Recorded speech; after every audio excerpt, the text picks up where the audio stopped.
Hello, Mr. Beard here with your class recap for Thursday and Friday, February 23rd and 24th. Our objectives on Thursday were to find sources that lend authority to our papers, and our objective on Friday was to identify and construct strong thesis statements. We began on Thursday with SSR, and Friday our bell ringer was thesis statement. And you can see it here. What is a thesis statement? So you wanted to go ahead and answer that, and then turn the following statement into a thesis statement. In this essay, I'm going to talk about LeBron James. Some common ways to turn that into a thesis statement were LeBron James has had a career arc that has gone downhill since he left Cleveland. That's a thesis statement. LeBron James is a basketball player who often chokes in crunch time. Again, another thesis statement. So if you weren't here, you need to go ahead and get that bell ringer for the day.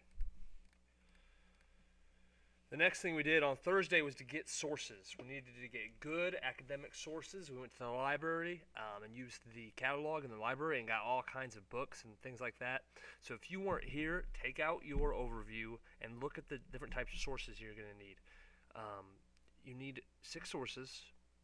2 need to be websites or online of some kind. 2 are your choice, like an interview, a book, etc. And then 2 need to be from periodicals, like a magazine, a journal, or newspaper. And then on Friday, the next thing we did was take some notes over thesis statements. The thesis statement is a roadmap for your essay. After you've brainstormed and come up with some main ideas, you need to start thinking about writing a thesis statement. So what is a thesis statement? Well, a thesis statement is a complete sentence. It contains one main idea. This idea controls the entire essay. A good thesis statement also contains subpoints and helps the reader know how the essay will be organized. An example here, this is not a good thesis statement because they use I believe, but down here we see a strong thesis statement. Birth order can strongly affect one's relationship with parents, relationships with others, and how one views responsibility as an adult. So actually you have here 2 strong sentences. If we were to take out I believe, and it should just read birth order can have a significant impact on the formation of a child's character based on my own experience. Take out my own experience, and you've got a strong 1 to 2 sentence thesis statement. Some key facts. The thesis statement needs to state the main idea in a complete sentence or sentences, 1 or 2, and it cannot be a question. It's usually at the end of an introduction. It states an opinion or attitude. It doesn't just state the topic. It often has subpoints, especially longer works like the one you're going to be doing, and it does not directly announce your main topic. Since the thesis statement is the main statement for the entire essay, it should express a complete thought and be a complete sentence or sentences. For example, this is not a complete sentence, so it's not a thesis statement. This is a question, again, not a thesis statement. Here you can see a better one.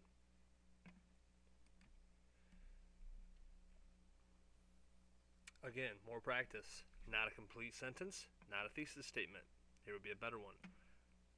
This sentence is a question, not a thesis statement. Here is a better one.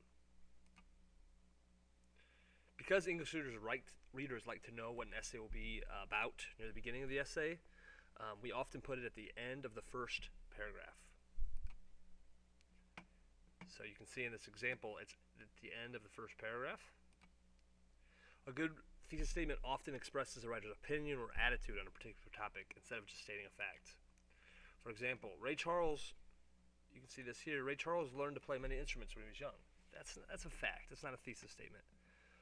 An opinion-based thesis statement would be here. Learning to play many musical instruments when he was young helped Ray Charles to become a more intelligent and well-rounded person.